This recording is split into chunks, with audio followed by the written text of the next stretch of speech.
সময়ৰ শেষত সময় পাই তুমিও বিচাৰিবা জল্পনা কল্পনা।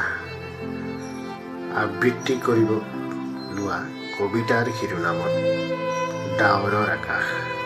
কবি কথা আবৃত্তি ৰাজা। ব্যস্ততাৰ খোজত তুমি অধিক ব্যস্ত হৈ পৰিছিলা। মনত আছে, পিছলৈ উভতি চোৱাৰ সময়ো তোমাৰ নাই। এদিন তুমিও সময় পাবা আৰু তুমি উভতি আহিবা। তুমি উভতি বাৰে বাৰে পুৰণি ঘাটবোৰ বিচাৰিবা। নতুনত্বৰ বা লাগি পুৰণি ঘাটবোৰ হৈ পৰিব।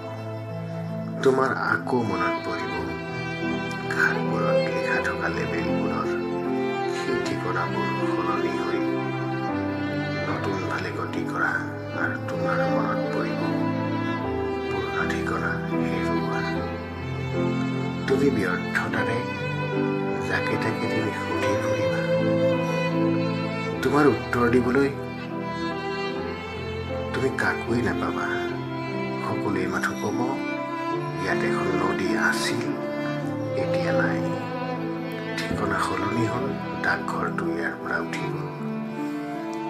সময়ৰ শেষত এদিন তুমিও সময় পাবা।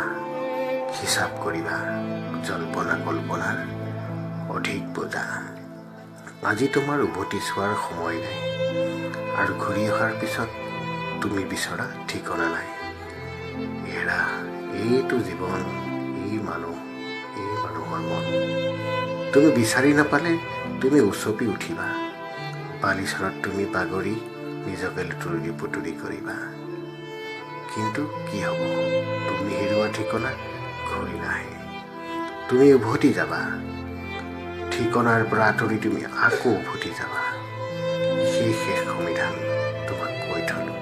সময়ৰ শেষত এদিন তুমিও সময় পাবা, য'ত তুমি জল্পনা কল্পনাৰ হিচাপ কৰিবা। নমস্কাৰ।